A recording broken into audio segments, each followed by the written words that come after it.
Não compre um imóvel. E sim, essa é uma afirmação um pouco polêmica, mas basicamente eu quero neste vídeo te explicar o porquê você não deveria comprar o imóvel enquanto você está na fase de crescimento patrimonial, onde você não atingiu ainda a sua liberdade financeira. Liberdade financeira é aquele momento onde você tem patrimônio suficiente, reservas suficientes para custear o seu padrão de vida sem ter mais que trabalhar. Você talvez trabalhe porque goste, porque tenha este hobby, mas não como uma necessidade efetiva de trabalhar. Então o sonho da grande maioria das pessoas é alcançar a tão sonhada liberdade financeira. Que cuidado que nós devemos ter, então, é não adquirir um imóvel durante a fase de crescimento patrimonial, de acumulação de patrimônio. Quando você atingir a liberdade financeira e tiver recursos suficientes para viver de renda, viver do patrimônio que você adquiriu, aí sim seria o momento, talvez, para você cogitar com um valor excedente ao valor da liberdade financeira, se quiser se dar esse luxo,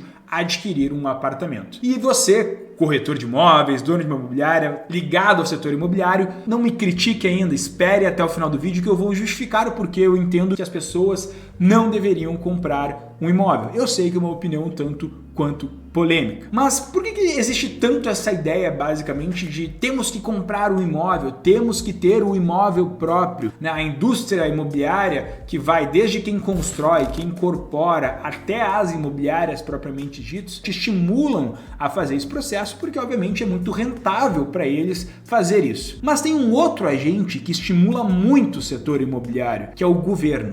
O governo, ele estimula o setor imobiliário pelo fato de que o setor imobiliário ele representa uma parcela considerável do PIB nacional. E basicamente ele quer que o setor imobiliário continue construindo, continue crescendo, porque basicamente ele emprega muita gente. Então o governo, o que ele faz? Ele te vende essa ideia da compra da casa própria, ele estimula e financia juros imobiliários para manter a economia aquecida. Só que você tem que entender, durante a sua fase de amadurecimento como pessoa, que nem sempre o governo está interessado naquilo que é o melhor para você. Ele está interessado naquilo que é melhor para ele. O político, ele quer se reeleger, ele quer a economia crescendo porque é interesse dele. Então ele pega o teu dinheiro de pagamento de impostos e subsidia o mercado imobiliário com foco em fazer a economia crescer. Mas a economia geral crescer talvez seja o teu interesse como indivíduo, como pessoa. Não era melhor você focar no seu próprio crescimento? E é por isso então que você não deveria comprar um imóvel durante a sua fase de acumulação de patrimônio.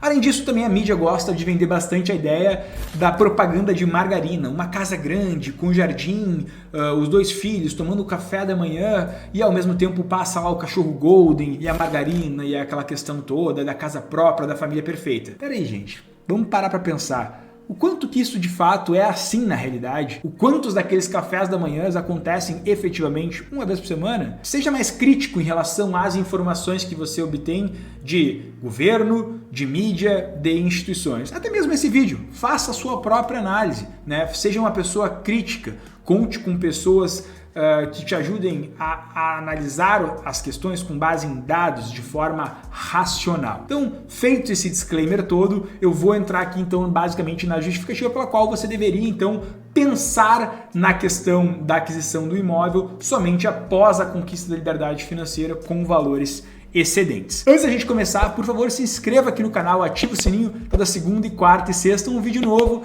e nas sextas-feiras comigo aqui basicamente sobre planejamento financeiro, planejamento de aposentadoria, previdência privada, seguros, tudo que remete basicamente à gestão de planejamento financeiro e patrimônio pessoal. São 3 grandes mitos que eu quero abordar aqui basicamente para justificar o porquê ou as razões pelas quais você não deveria, ou deveria pelo menos refletir antes de pensar em adquirir um patrimônio durante a sua fase de acumulação patrimonial. Primeiro deles, se vende a ideia de que os preços dos imóveis sempre aumentam, é tijolo, é sólido, tá ali, sempre vai crescer. Será? Você já colocou na ponta do lápis o quanto que a inflação impacta basicamente nesse crescimento do valor do imóvel? O quanto que você tem de custos na aquisição de um imóvel, ITBI, IPTU anualmente, custos de condomínio, o que você vai ter basicamente também com custos com eventuais depreciações dos móveis dentro deste imóvel, custos com taxa de manutenção, custos para procurar este imóvel e basicamente fazer a sua manutenção são coisas que a gente tem que colocar na ponta do lápis para buscar entender então qual que é de fato essa tendência de crescimento dos valores dos imóveis. E uma falácia que se tem, e a gente pegando o índice FIPE-ZAP basicamente, o índice FIPE-ZAP assim como tem a FIPE dos carros, né, que é basicamente a média dos valores dos carros que estão sendo negociados, a gente tem o índice FIPE-ZAP para o setor imobiliário. E a gente percebe que no acumulado dos últimos 10 anos, basicamente, ou quase 10 anos, a gente percebe que o valor dos imóveis andou muito em linha com a taxa básica de juros, andou muito em linha, em termos de crescimento, com a inflação, nada muito fora da curva. Ou seja, na prática, esse crescimento do valor dos imóveis é muito em linha com o investimento da taxa básica de juros, é muito em linha com a questão inflacionária. Então, cuidado com sempre cresce ou com aquelas vendas mirabolantes, que eu já vi, né, ofertas nesse sentido de isso aqui vai duplicar, isso aqui vai triplicar de valor, isso aí é uma oportunidade única. Será? Quantas vezes isso de fato aconteceu? É a mesma coisa que a gente pegar no mercado financeiro e falar, não, essa aqui é a próxima Magazine Luiza que vai crescer 1000% de valorização. Será? Será que isso é regra ou isso é exceção? Então, cuidado com quem torna a exceção uma regra, né? Então seja crítico em relação a isso. Segundo mito, você pode alavancar o seu patrimônio com financiamento, com consórcio ou algo do gênero, até está bem na moda. De fato, é uma alavancagem que pode ser feita, mas tem um risco, né? Essa alavancagem ela não é de graça. Você tem um imposto sendo pago, né, na compra do imóvel, você tem juros sendo pagos para a instituição financeira, você tem basicamente o risco de eventualmente você fazer essa compra para alavancar o patrimônio e aquele imóvel não valorizar como você espera e não fazer jus então a esse crescimento de valor basicamente, ou esse juros que você está pagando para a instituição financeira. Então cuidado quando você se alavanca. No mercado financeiro não é muito diferente. Você pode ganhar muito, mas você também pode perder muito. Então cuidado com estratégias de alavancagem. E sim, consórcio é uma alavancagem.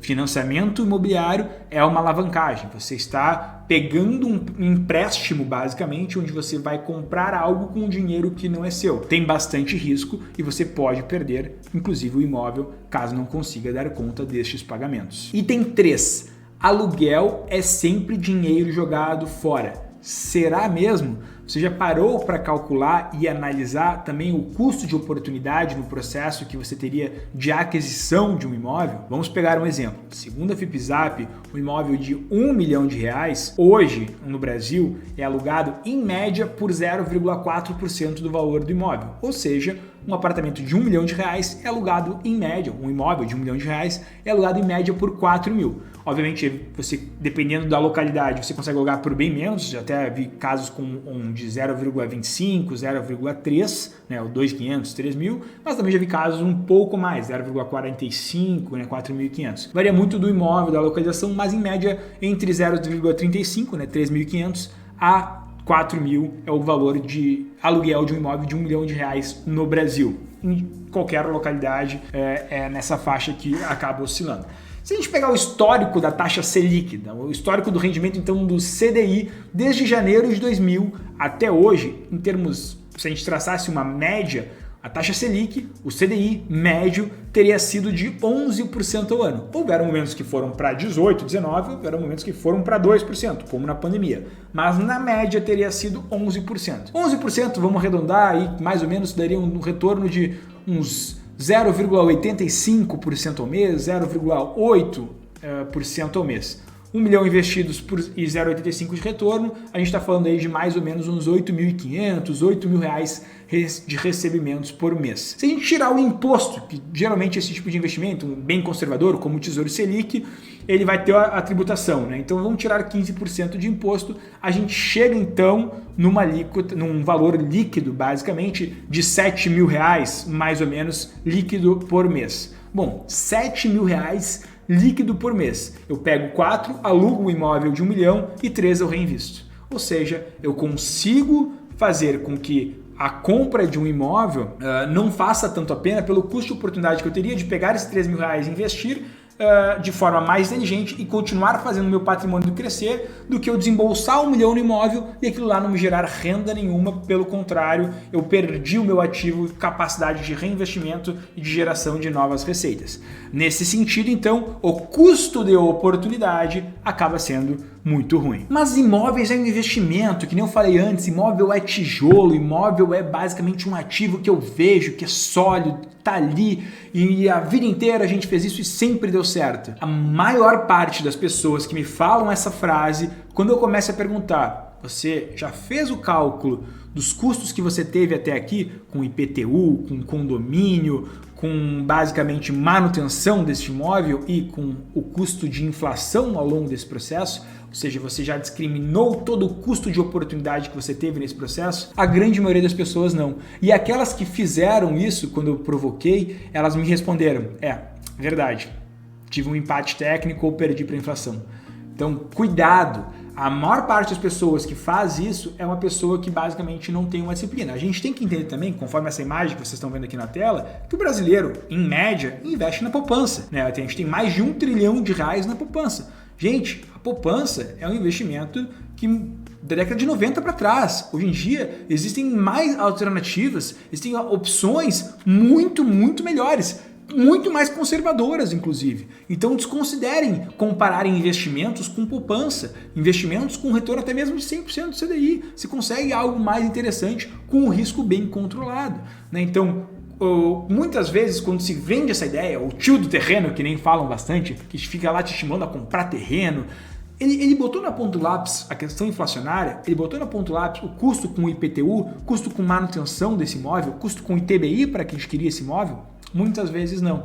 E aí eles têm a ilusão, mas eu comprei por 100 mil e estou vendendo a 500, 20 anos depois. Sim, quanto que foi a inflação? Qual foram os impostos pagos ao longo desse processo? Se eu tivesse botado esse 100 mil numa renda fixa, teria rendido mais. Observa este gráfico que vocês estão vendo aqui na tela agora, e neste gráfico fica até um pouco mais claro. Eu peguei aqui basicamente de 2009 até 2021 o retorno do índice FIPZAP, aquele que eu já comentei para vocês, nessa imagem que vocês estão vendo, junto do IPCA, do IGPM e do CDI. Percebam que no início dos anos 2009, ali mais ou menos, 2010 mais ou menos, o mercado imobiliário estava bombando, estava crescendo e valorizando muito. Ele chegou num platô e basicamente desde 2014 não há tanta, mais ou menos desde 2014 em diante a valorização começou a ser bem pequena e a própria renda fixa, o CDI, começou a disparar. Nos últimos anos, devido à pandemia, até o IGPM quase alcançou os dois, ali um investimento de 100% do CDI. O que a gente percebe é que na prática, basicamente, o imóvel ele andou em linha com um investimento bem conservador de renda fixa. Então, nesse sentido, você deve considerar também que um investimento de renda fixa não te dá custos de manutenção, não te dá impostos, né? E tem uma série de outras questões para você considerar ao longo deste processo. Então, basicamente, você tem liquidez, o dinheiro está na sua mão, você está investindo ele de forma conservadora e consegue pelo menos empatar com a média da valorização dos imóveis, sendo que você tem liquidez e não tem custos, que a gente nem embutiu tanto os custos aqui deste processo, como IPTU e etc. Então, cuidado com essa questão de que o imóvel é um excelente investimento, como eu já falei no início do vídeo. Além disso, também cuidado na questão de eu vou comprar um imóvel e esse vai ser o meu investimento. Eu vou me descapitalizar e vou comprar um imóvel. Como a gente viu em termos de analisando os números, analisando os dados, por isso que eu falo, analise os números, faça cálculos. Se você não sabe fazer, peça ajuda, né, para alguém que saiba de fato e veja essa questão do retorno. Mas também pela questão da concentração. Será que você pegar todo o seu dinheiro e colocar num imóvel no Brasil, na sua cidade, é a melhor decisão? Será que aquela frase de colocar todos os ovos na mesma cesta não representa um risco caso essa cesta caia, caso tenha uma crise imobiliária no Brasil, caso o Brasil vire uma Argentina, uma Venezuela? Será que concentrar todo o teu dinheiro dessa forma é a forma mais inteligente? Cuidado com esse risco. Tá? Então, por isso que eu falei da questão de a gente ter um portfólio bem diversificado. Tá? Tá, e significa então, Stefano, que tu nunca vai comprar um imóvel? Não, eu já fiz, e assim, aqui é skin in the game, né? Eu já passei por esse processo de adquirir um imóvel, vivenciei na prática essa questão de que não valoriza, que perde para inflação, etc. E aprendi. Significa que eu nunca vou comprar um imóvel? Durante a minha fase de crescimento patrimonial e acumulação patrimonial, não, porque eu acho que o custo-benefício do aluguel vai ser melhor, né? Então por isso que eu acho que não. Mas existe algum momento da vida que provavelmente sim. Depois de eu atingir minha liberdade financeira, bom, eu tenho já o recurso suficiente para viver de renda, o que eu for adquirindo de patrimônio além disso, bom, que beleza, vou me dar ao luxo de comprar um imóvel. Pessoas ricas, pessoas multimilionárias, pessoas bilionárias podem se dar ao luxo de cometer alguns atos ou algumas decisões que a questão financeira não seja primordial. Por isso que pessoas muito ricas, bilionárias, também adquirem muitos imóveis.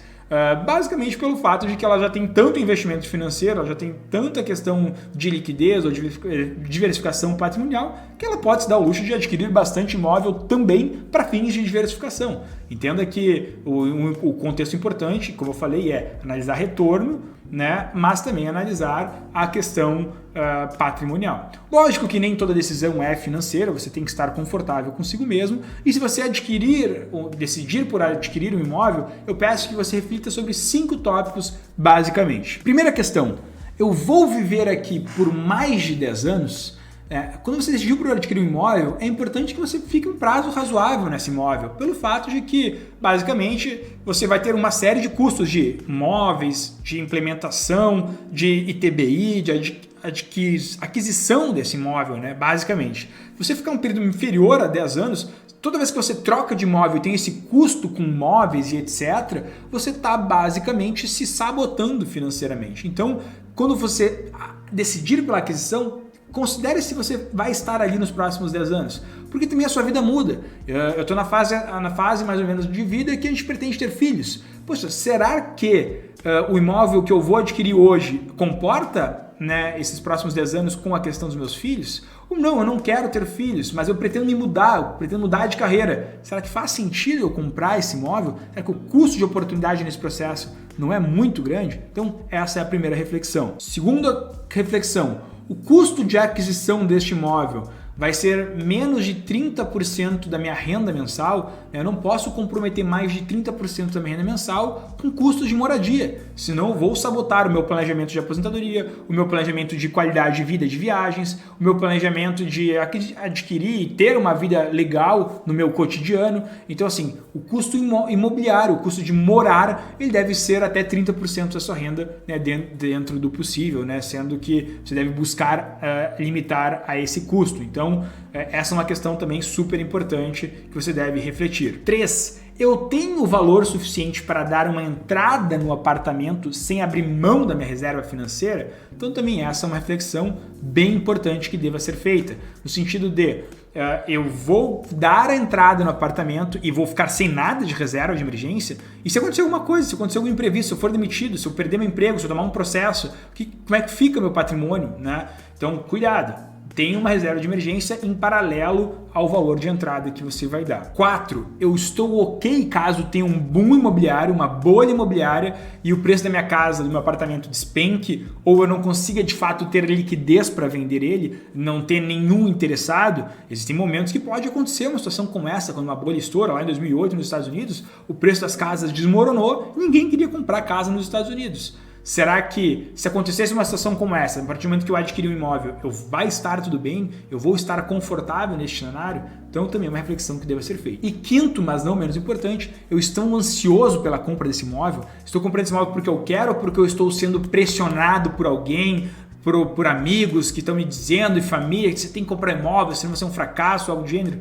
Calma, tem muita gente que eu conheço que é multimilionária, vários clientes que são multimilionários, e basicamente muitos deles moram de aluguel. porque eles têm essa questão racional da sua individualidade, da sua autoconfiança, do seu autocontrole, de não agir conforme a manada, de não agir conforme a influência de terceiros. O que eu quero dizer com o vídeo, então, quis provocar aqui algumas reflexões, espero que você tenha gostado. Não esqueça de, se você gostou, se não gostou, deixar os seus comentários aqui embaixo, para você trazer alguma opinião diferente do que se vê por aí em relação à casa própria. Essa é a minha opinião, né? Obviamente que pessoas podem ter opiniões diferentes, né? Cada um tem o seu viés, cada um tem a sua formação. Eu, Stefano, entendo que se você tomar a decisão de compra de um imóvel durante a fase de acumulação de patrimônio, pelo menos saiba que financeiramente talvez não seja a decisão mais inteligente. E coloque os dados, analise o contexto como um todo e não haja de forma tão emocional. Se você quer ajuda para calcular, para fazer esse planejamento como um todo, né, tanto de aposentadoria, de consultoria de investimentos, de planejamento financeiro como um todo, entre em contato conosco no nosso site www.musacapital.com.br. Basicamente também vai ficar o link aqui na tela final para você se inscrever e o especialista te ajudar neste processo. Muito obrigado pela atenção e até o próximo vídeo.